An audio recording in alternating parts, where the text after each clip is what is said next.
The Umpire Inspire podcast is all about the stories, all about the journeys, and all about the heart of being an umpire. I'm your host, Jason Becker. Hello, umpire friends. Jason here. Welcome to Season 2 of the Umpire Inspire podcast. I am so pleased to be back with you for more weekly visits with some awesome and inspiring umpires.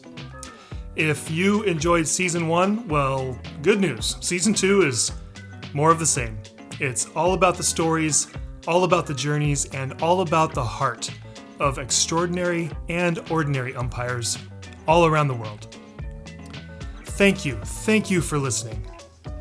Thank you for all your feedback and your comments on the Umpire Inspire social media channels. And thank you, truly, for your support and your enthusiasm that made Season 1 such a personally rewarding and joyful experience for me. I'm so excited to get to go on this ride with you all over again these next few months. Join the Umpire Inspire crew on Patreon. The Umpire Inspire podcast is listener-supported. Working umpires and those who support them are the engine behind this podcast and the greater mission of Umpire Inspire. I'd like to invite you to support the show on Patreon and become an active participant in building Umpire Inspire as we celebrate and inspire baseball and softball umpires all around the world. Contributors on Patreon earn rewards like early access to podcast episodes, community involvement opportunities, Umpire Inspire merchandise, and most importantly, the pride of fueling an effort that matters to you. The Umpire Inspire podcast will always be free to listen to, and anyone who is unable to contribute will not notice a change. But if you enjoy the show, and if the mission of Umpire Inspire aligns with your motivations for being an umpire, I hope you will consider becoming a patron. Visit umpireinspire.com/support for all the details, and thank you so much. Today, I visit with a minor league baseball umpire who has also worked in NCAA Division I softball and National Professional Fast Pitch, and is an accomplished athlete with, among other things, a world championship title as a member of the 2001 USA baseball team, and is a business owner who mentors and trains young umpires and ball players with custom curriculum and online certification courses, and whose umpire mask was recently placed on display at the National Baseball Hall of Fame in Cooperstown, New York. That's interesting. And whose journey as a professional baseball umpire has been featured by ESPN, CBS Sports, Baseball America, the Los Angeles Times, Referee Magazine, MLB.com, and many more. Please enjoy my visit with minor league baseball umpire Jen Pawol. Jen, welcome to the Umpire Inspire podcast. It's so great to have you on. Thanks, Jason. It's an honor to be on. I appreciate the opportunity. Oh, it's absolutely my pleasure, and I've really been looking forward to this conversation. Jen, a lot bigger media outlets than my little show have taken the time to visit with you, so I am appreciative of you taking the time to sit down with us today. This will be a lot of fun. Jen, you are a minor league umpire. You are a D3 baseball coach. You're a speaker and an instructor. You own a business providing training for players and umpires. Is there anything baseball related that you don't do?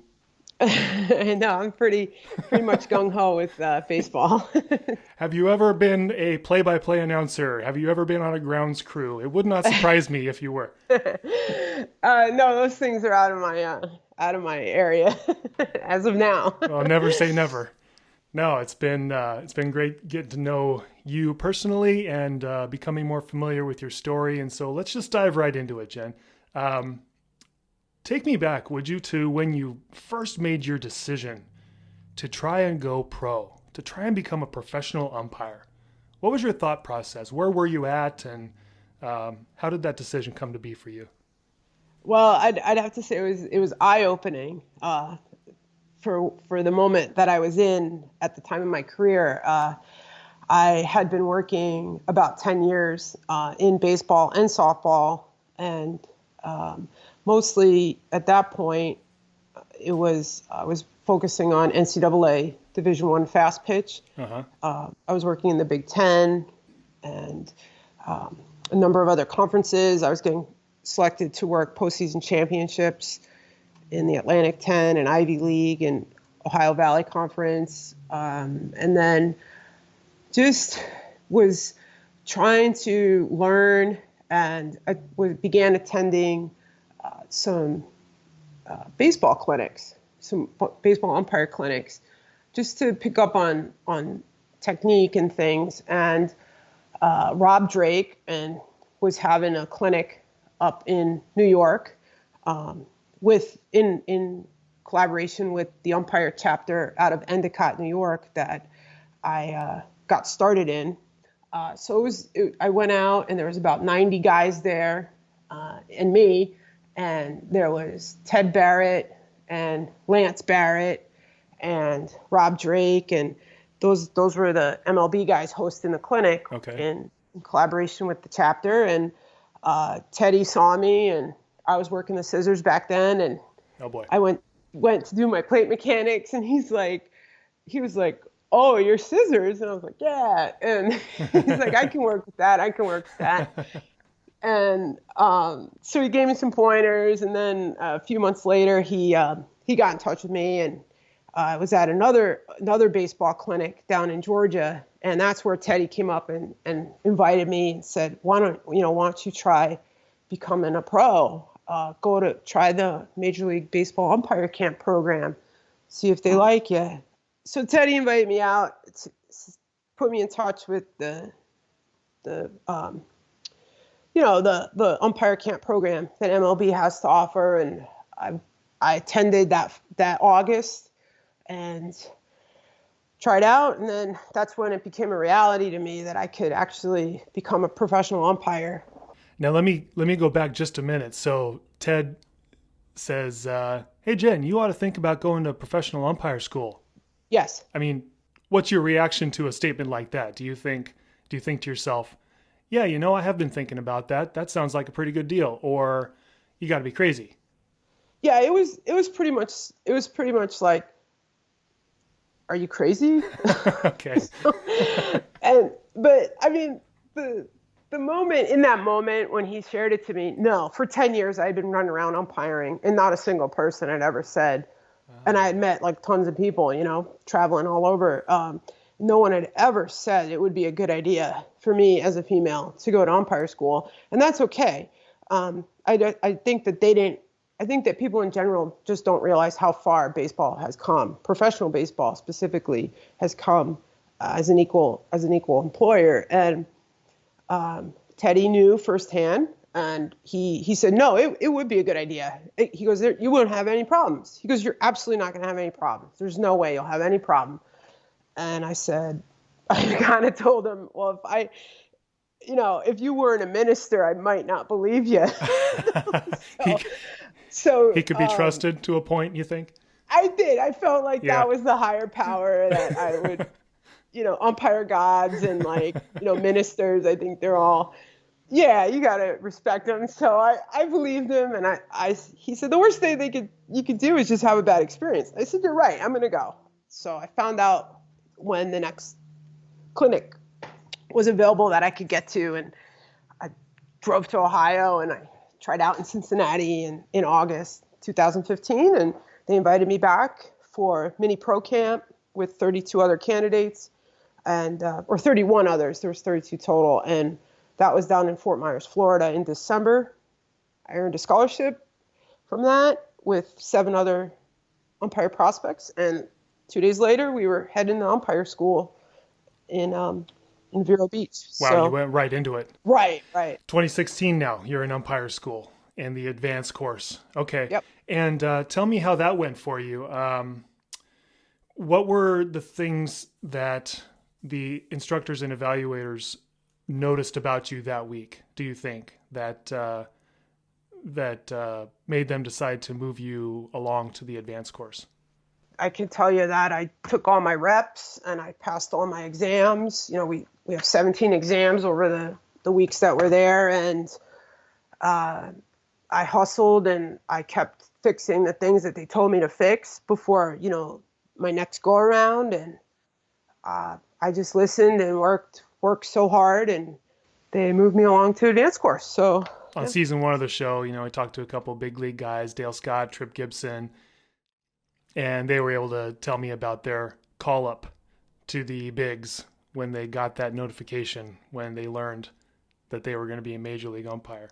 And someday you, Jen, are going to get a call up to the major leagues. But first things first, can you tell me how you learned that after that advanced course that you had been hired into minor league baseball? Oh, sure. What's your story? Yeah, no problem.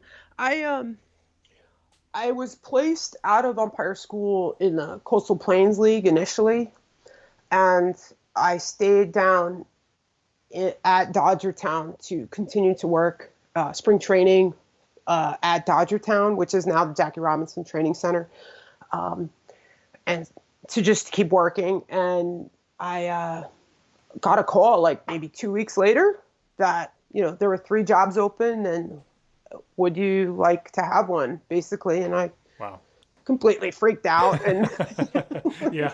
Yeah. I mean, I kept my cool and was like, yeah, okay. No, it was you think you kept your cool. Well, yeah, right. we'd have to ask the person on the other side of that phone call if that's the truth, but yeah. Oh, such an exciting moment. And do you remember the reaction from your family and your friends when you were able to share that news? Yeah. I think that was the moment that my dad actually believed what was happening. Okay. So, because I was like, Dad, I'm going to MLB umpire camps and I'm doing this, and my dad is so supportive, but I think for him as well, it was sort of like not realistic because of my gender and because he watched me go in and out of baseball while I was growing up and not be allowed to play at a certain age anymore. And, there was just, from his perspective, I think he thought that maybe I'd have my heart broken again, but like once it connected for him as well. And the rest of my family, they were very excited. Yeah. Okay. So Jen, that's awesome. And you're on your way. And, since then, Sally League, Midwest League, New York Penn, Gulf Coast, as you said. Are there some things that have surprised you? Has it been bumpy? Has it been mostly as expected? Looking back now at these past few years, what are the things that come to mind first? It's been overwhelmingly positive. And as difficult as the job itself is on a daily basis, it is just so incredible to be a part of professional baseball and be welcomed, and people are enthusiastic.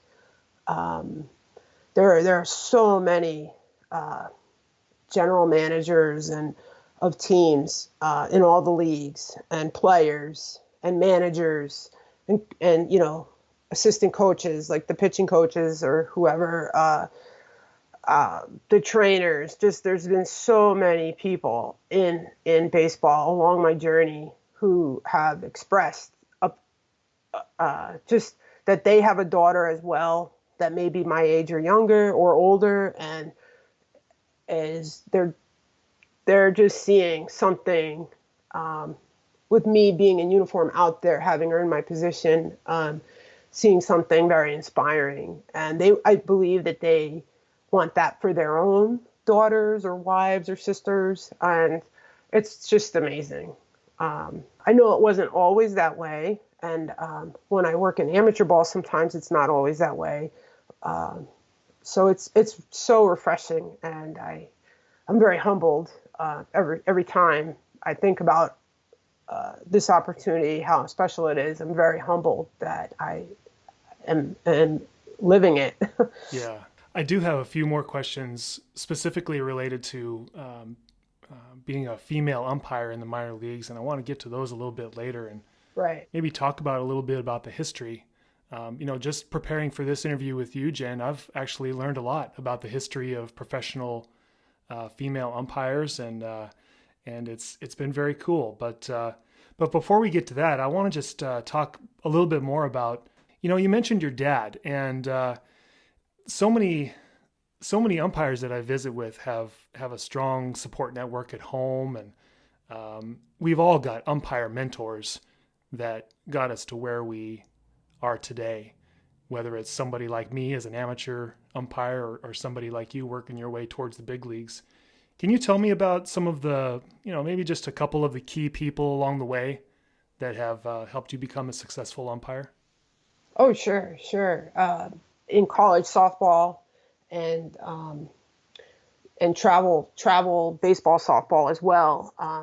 Bob Kleba out of the Florida Professional Officials Association in the Central Florida area spent just a tremendous amount of time with me, just going over everything, from, shining shoes to game management to, just relaxing and rules and just, if I needed anything, I called him, and, he just had endless amounts of time to talk, and we did slow pitch, like everything. We just did absolutely everything. And I'm just indebted to him for just the time and the pride that he took in making sure that I was out there making the right calls and not, confused. How when you start out, sometimes you can work with a few different people and you get a few different answers to the same question. Yeah, that's true. And it's like, man, I don't really know if you all know what you're talking about. Yeah. You're all saying these different things. So he was a longtime umpire, and very experienced, very accomplished in his own career. And so he was really able to get me on track. And let's see, I'd have to think also of Emily Alexander, who is definitely the godmother of women's fast pitch. She just was a tremendous, dedicated instructor. She ran the NCAA, she ran the ASA, and really set up the mechanics systems.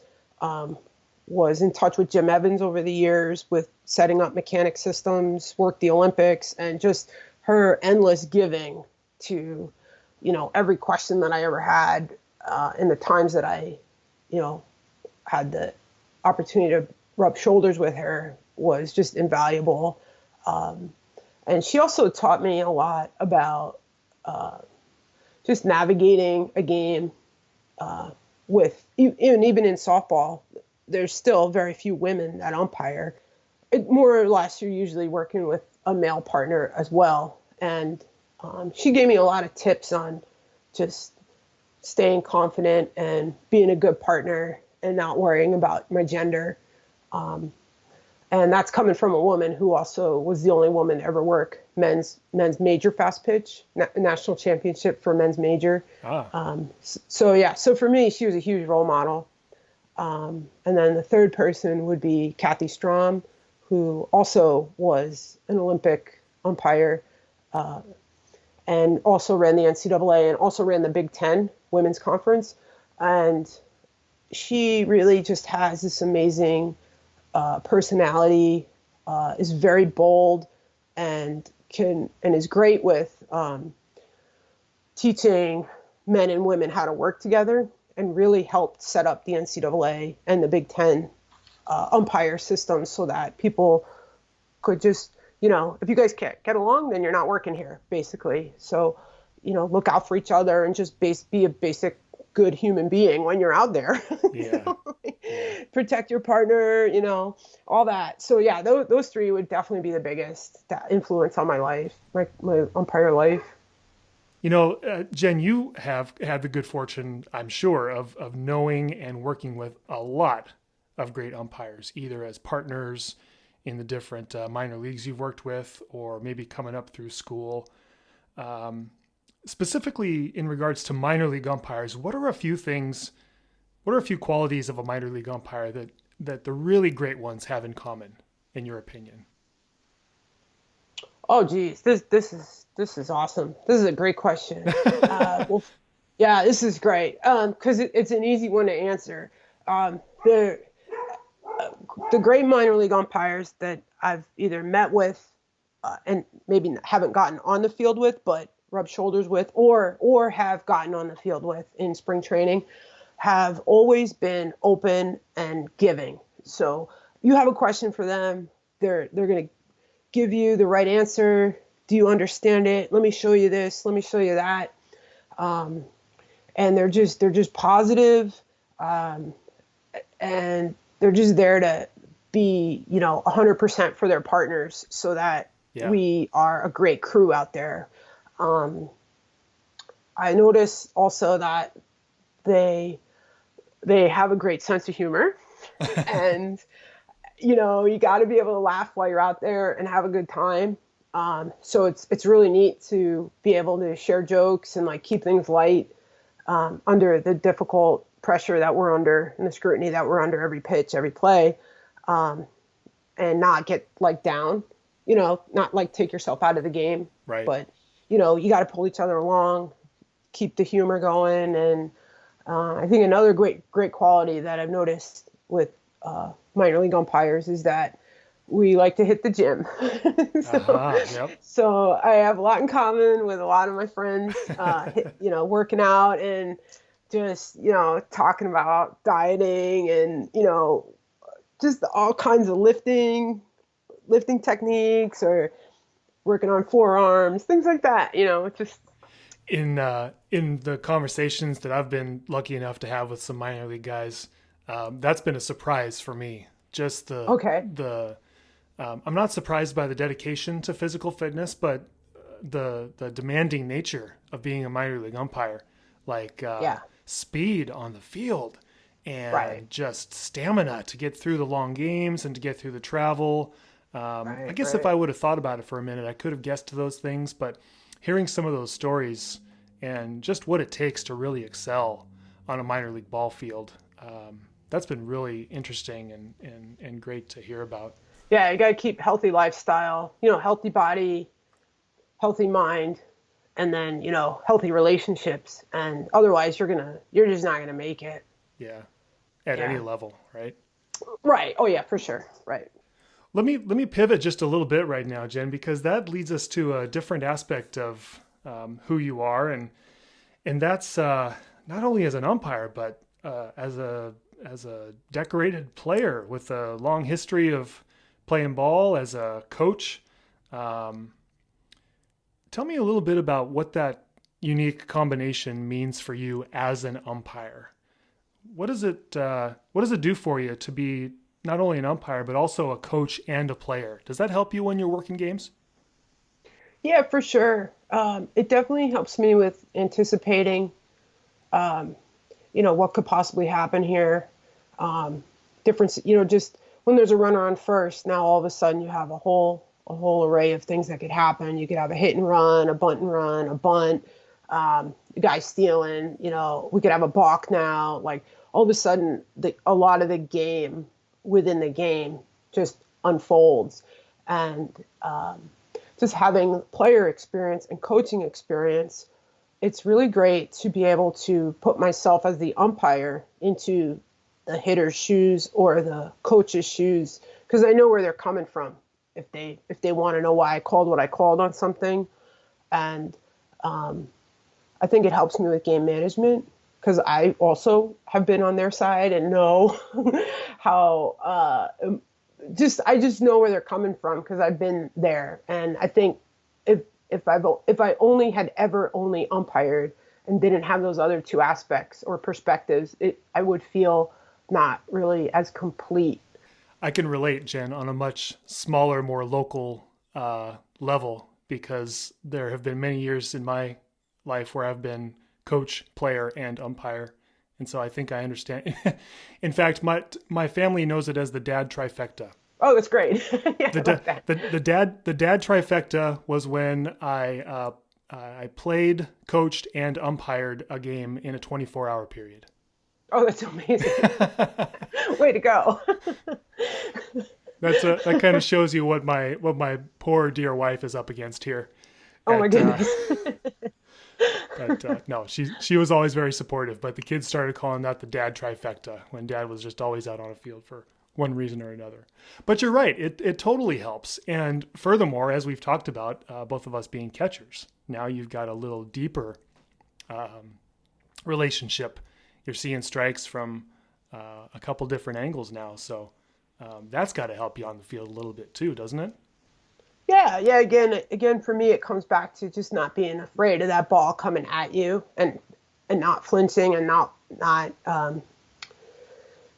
closing your eyes when it hits the mitt, that type of thing. Like, this is just, when it's coming in, you just watch the ball and then call it. Yeah, I think if as an outfielder, you don't have that comfort level. I've noticed training young umpires, if they're an outfielder or a pitcher or an infielder, they have to kind of overcome that obstacle, that little hurdle for themselves. Oh, really? But if they already were a catcher, they're there already. They just have to get the hang of it. Yeah, they've got a little step up, don't they? For sure, yeah. So high A is a promotion, moving up a little bit. And what are some of the things that you can look back on your career so far and notice about your own game, Jen? How are you a different umpire now than when you were first hired a few years ago? Wow, tons of growth. Just really thank my supervisors for all the feedback that they've given. We're regularly evaluated for a specific number of times each year, depending on your classification level at plate and base, and just everywhere, every aspect, just rules knowledge, mechanics knowledge, game management,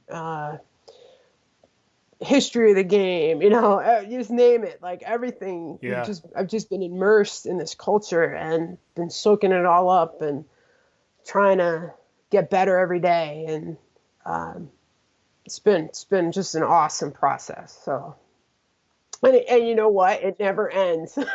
Oh, for sure. The major leaguers will say the same thing. They're not the same either, So once you think you're done, you're done. Done growing, you're done. It's one of the cool things about being an umpire that we all share the anticipation of what might happen during that game. Right, because sure, you just never know. You're going to see something that surprises you a little bit, or that you maybe have never seen before. That's part of the joy of being an umpire. Baseball, softball, professional, amateur, it's all the same. Definitely. So let's jump off right there, because you just mentioned the phrase history of the game, Jen. And right. And can we talk about that a little bit? You're a trailblazer. Let's face it. You're in a unique situation in that you're a female umpire, one of very few. The seventh, I understand, hired into professional baseball, minor league baseball. Right. And I think a lot of people are really interested to know what that has really been like, what the experience has been like, and how Major League Baseball and minor league baseball approach having you as a staff member, and some of the things they've done to create that workplace environment. Can you speak to that a little bit and tell us what that experience has been like for you so far? Oh yeah, I'd be happy to. My first experience with professional baseball was through Major League Baseball umpire camps, and all the staff there are the major league supervisors, and that's it. And then there's some minor leaguers who've also been through the program who come back and also help instruct. And I remember Muggs Malone. Muggsy was the first one to shake my hand, and he already knew my name. Gave me a name tag, looked me in the eye. We're happy you're here. And, I got my T-shirts and stuff, went down the table line to sign in at registration. And basically every moment was full on instruction. This is the longest interview of your life. This is the best time to get into baseball. We want you to be the best umpire you could be. And no one, everybody just gave every prospect umpire a ton of information for every individual umpire to work on every single time we did drills throughout the clinic. And then when I came back for the mini pro camp for 5 days, it was the same way. It was endless instruction, endless welcoming, endless enthusiasm. Anybody with a bad attitude, this career is just like not going to be for you. Yeah. So, be positive, be a great person to work with, and let's get at it and do an awesome job every time you take the field. Umpire like you mean it and get better for the next time, even more, further it every time. So I felt like this is where I belong. That's so cool. What I've been looking for. Through that, I was able to earn one of the 8 scholarships. A couple days later, I go to umpire school, and it's the same way. Andy Schultz is there at the registration table, and Dusty Dillinger, and all the people that run minor league system. They look at you in the eye, they shake your hand, they know your name, they're positive, they're upbeat, they're energetic. I mean, that is just the way it is. And it's very contagious, and it's very much of my personality. Didn't hear anybody complaining, didn't hear anybody saying anything about gender or anything. So it was like, oh, maybe move a step over to the right to take that play at first. Or, when you pivot, do it like this instead of like that. As we got into going through our reps and things, and, was it 6 weeks later, it was just awesome every day. And the uniqueness of being a female umpire on the field, I gather that it's been a positive experience for you, that there hasn't been a ton of adversity, and that people are taking the proper and necessary steps to welcome you on the field, just like the professional umpire that you are. Is that fair to say? Yeah, I mean, it's when we're out on that field, something that's different on the pro field than on the amateur field is that we all call each other by our first name. So if Gary is the manager of whatever team, I'm not going to call him manager or coach. And he's not going to call me umpire or blue or anything. I'm calling him Gary, and he's calling me Jen. Yeah. And that's how it is. And if I don't remember his name or he doesn't remember my name, then that's like really disrespectful. So if he forgets my name or I forget his name, if you show respect, you earn more respect as you continue in your career. Some other things that I noticed that would be specific to a female coming through that have changed over history is I never had to cut my hair or change my name to make it innocuous. I didn't have to go from Jen to J. I'm sorry to interrupt you, but are those things that some of your predecessors went through? Oh yeah, for sure. Yeah. Wow. Cutting, it's just like kind of known, like being pressured, if you have long hair, you could be made fun of for being female. This is just me as I was growing up, Sure. Hearing stories about playing baseball and like not being welcomed as a player. So, I never felt that way. I'm going to put my hair in a ponytail and braids and go work the game. And sometimes I go back from like blonde hair to brown hair, and I braid it in so you could see like the highlights. And sometimes when I'm working the plate, one of the every once in a while, a batter goes, "Oh, I like the braids." I can see them from the dugout. I like that. And sometimes a player, I'll go out and work the bases, and the first baseman will kind of spark up a little conversation and say, I have never seen a woman umpire before. I think it's really cool. And that's happened numerous times. And I thanks, buddy. Thanks for sharing that. I'm going to try and give you a great game today. And the thing about the name is, I know, Christine Wren wrote about it, that she had to apply to umpire school a number of times as Christine. And then when she changed her name to Chris, she got in. Oh my goodness. And that was just a a sign of the times then. Yeah. But things are way different now. I mean, they are so different now. And it's wonderful. It's wonderful that it's different. And yeah, so no, I don't feel any of those types of restrictions or things to be worried about anymore at all. Like at all. Like I've said it numerous times that all I need to do is go out there and worry about baseball and umpiring and then get my next play right. And it's an amazing feeling. That is really great to hear. And just that last thing you said, Jen, all I need to worry about is going out there and calling a great game. What do you think Pam Postema and Christine Wren and the other door openers in the past decades, what do you think that their reaction would be to hear you say something like that today?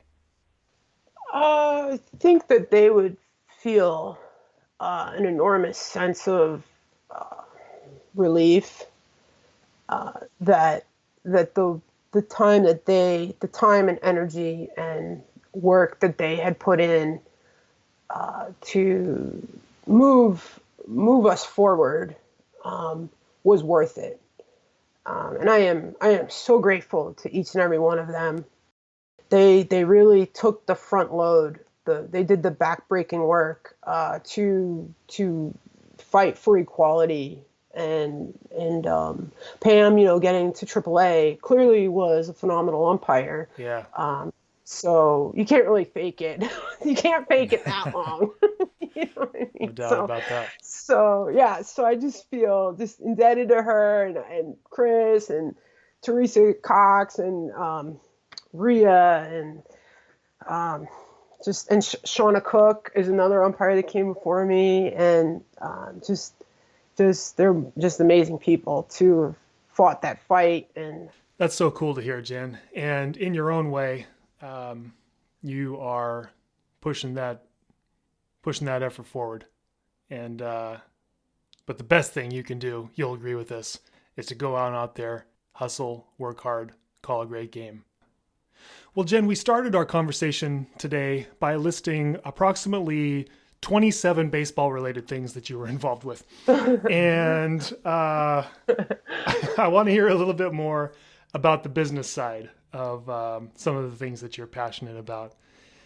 Evolve to Excellence. Right. Can you tell me a little bit about your company and what your vision is and the types of things that you provide for the students that you work with? Yeah, sure. I'd love to. I work with catchers and hitters and umpires that are like high school level and aspiring to go to college. Okay. And it's just a phenomenal age to get started in umpiring. Oh, no kidding. They're very eager. They're getting their driver's licenses. Their parents want them to get a job. So there's like, umpiring is so great because it's almost like playing, which is something that I enjoy. It's almost like playing, but better, because you never have to leave the field and you get paid to be out there. And like, you get to travel a little bit and call the shots. And the vision is to help them get into college. I also do the skills videos, so they can send them out to college. So I really believe in education. As a former educator, I really, really believe in education and moving up and getting a degree or getting a couple of degrees or going to a trade school or something. You gotta find out what your potential is and your passion and go after it. So with those students, is there a mentor relationship that you take on, or is it more of a skills and instructional type setup and then you move them along? I like for the hitting and for the catching, I do pretty much 90-minute lessons. I refuse to dilute the time or the number of participants. So it's either one-on-one with me or maximum 1 to 4 in like a group. So if I do an umpire clinic, which is coming up in the fall on field work, it'll be 4 student umpires. They'll get a ton of reps and they'll ask a ton of questions and we get a ton of time together. The umpires also are able to do an online class, which is coming up in the winter. And I do mentor them. I think that if someone actually says that I want to umpire, that I really need to keep a good look at that and keep a very close eye on them. Yeah. And really mentor them and not only get them grounded in the rules, but get them connected to work. Because you don't want to just sit in the book all day. You want to go out there and work games and get paid. And best way to learn. Yeah, best way to learn and handle situations and call pitches and the lessons for the catchers and hitters are more mentoring to get into college. In season 23 of the Umpire Inspire podcast, I'm going to have a guest on, and I'm going to ask them who got them started in umpiring, and maybe who some of their mentors are. And they're going to say, well, there was this umpire named Jen Powell who all right. put this course together, and not only did she teach me, she kept at me. She got me on a field. She got me geared up how I needed to get geared up. So. Just a little peek into the crystal ball. Absolutely. That would be amazing. Yeah. Hey, keep at it. Keep at it. I do feel encouraged myself by what you just said, how the follow-up is an important part of what you do with those students. Sure. Yep. I'm thinking of some of my own clinics and instruction that I've given to young umpires in my local Little League here. And I need to remember to not stop there. To keep at it and to follow up, to get them on a field, to help them become comfortable in all of the various different ways that you need to be comfortable to keep pursuing umpiring. So that's an encouragement to me too. I have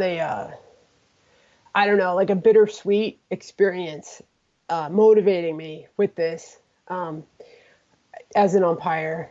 When I was a freshman in high school, our third baseman for our varsity softball team pulled me out one summer and got me umpiring locally. Okay.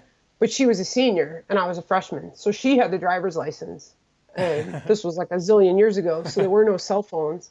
I never would have thought of saying, Lauren, could you give me the number of who I need to contact next year? Exactly. So that when you graduate, I never would have put that together. Yep. As like a 14-year-old. So, and the thing is, I really enjoyed going out there and working the games that summer, but I forgot because of playing. I got swooped up with playing, and it really would have, if I had been able to follow up or somebody had followed up with me, I would have kept umpiring. If there was, if I had known I could go to the athletic director at my high school and just say, hey, who do I contact to umpire? It would have been that easy, and I had no idea. And I could have been fundraising, doing games to pay for my travel ball. And anyway, I just look back and I think, man, there's just such a need here to really inspire these young people to get into umpiring, and at least do it for their summer job. Yeah, but the initial inspiration is just one part of it. Yeah. There's more necessary after that. Otherwise, a promising young 14-year-old umpire just sort of forgets about it. And that's, you're a teenager. Totally. Of course you're going to forget about it. And you're not going to have the skills yet to take that next step to, God forbid, talk to an adult.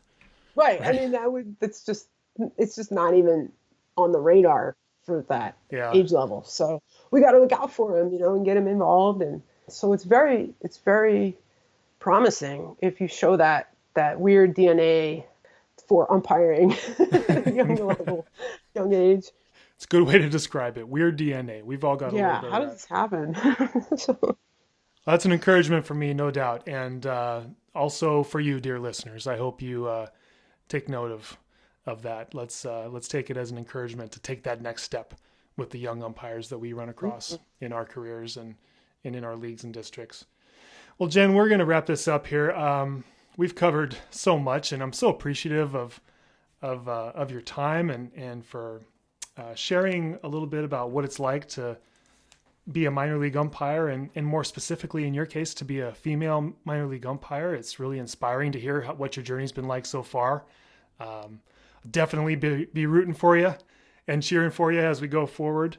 And gosh, there's a lot of people that are proud of you, Jen. Thank you.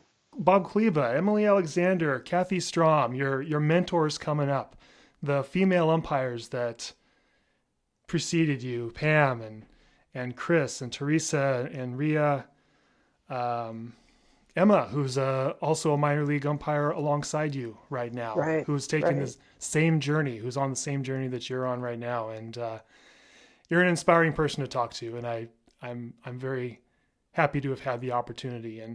And by way of a final question, I just wonder if you have some words that you would share to a young female baseball or softball player who might be thinking about umpiring, who might be wondering if such a thing is possible.